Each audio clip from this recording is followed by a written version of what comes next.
ಮಡಿಕೆಯಲ್ಲಿ ಗಣಪತಿಯನ್ನ ಮಾಡಿ ಮನೆ ಮನೆಗಳಲ್ಲೂ ಪೂಜೆಯನ್ನ ಮಾಡ್ತಿದ್ದೀವಿ. ಈ ನಡುವೆ ಬೇರೆ ಬೇರೆ ಪದಾರ್ಥಗಳಿಂದ ಗಣಪತಿಯನ್ನ ಮಾಡಿ ಹೆಚ್ಚಾಗಿ ಪ್ಲಾಸ್ಟಿಕ್ ಕೂಡ ಬಳಸುವಂಥದ್ದು ಜಾರಿಗೆ ಬಂದಿದೆ. ಆದರೆ ಇದನ್ನು ತಡೆಗಟ್ಟಲಿಕ್ಕೂ ಸಾಕಷ್ಟು ಕ್ರಮಗಳು ತಗೊಳ್ತಿದ್ದಾರೆ. ಈ ಬಗ್ಗೆ ಏನು ಹೇಳ್ತೀರಿ? ಮೃತ್ತಿಕೆ ಹನಮೇ ಪಾಪಂ. ವೇದದಲ್ಲಿ ಮೃತ್ತಿಕೆಯು ಪಾಪವನ್ನು ತೊಳೆಯುತ್ತೆ ಅಂತ. ಹಿಂದಿನ ಮೃತ್ತಿಕಾ ಶೌಚ ಅಂತ ಮಾಡ್ಕೋತಾ ಇದ್ವಿ. ಇವತ್ತು ಸೋಪಿನ ಶೌಚ ಬಂದಿರೋದ್ರಿಂದ ಮೈಯೆಲ್ಲ ಕಜ್ಜಿ. ನಮ್ಮ ಹಿಂದಿನವರು, ನಮ್ಮ ಅಜ್ಜಿ ಇರ್ಬೋದು, ನಮ್ಮ ತಾತ ಇರ್ಬೋದು, ನಮ್ಮ ಮುತ್ತಾತ ಇರ್ಬೋದು, ಎಲ್ಲರೂ ಮೃತ್ತಿಕಾ ಶೌಚ ಮಾಡ್ಕೊಳ್ತಾ ಇದ್ವಿ. ಶೌಚ ಅಂದರೆ ಕ್ಲೆನ್ಸ್ ಮಾಡ್ಕೊಳ್ತಕ್ಕಂಥ ಒಂದು ಸಾಧನ. ಕೆಂಪು ಮೃತ್ತಿಕೆಯನ್ನು ತಂದು ಮರ್ಮಾಂಗಗಳಿಗೆ ಎಲ್ಲೆಲ್ಲಿ ನಮಗೆ ಕ್ರಿಮಿ ವ್ರಣಗಳು ಅಥವಾ ರೋಗ ಬರುತ್ತೋ ಆ ಜಾಗದಲ್ಲಿ ಲೇಪಿಸ್ಕೊಳ್ತಾ ಇದ್ರು.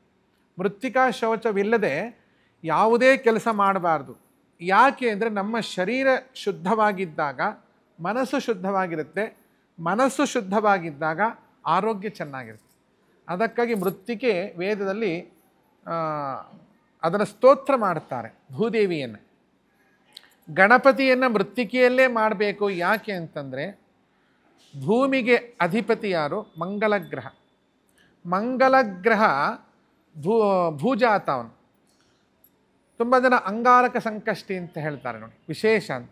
ಅಂಗಾರಕನಿಗೂ ಗಣಪತಿಗೂ ಬಹಳ ಅವಿನಾಭಾವ ಸಂಬಂಧ ಇದೆ.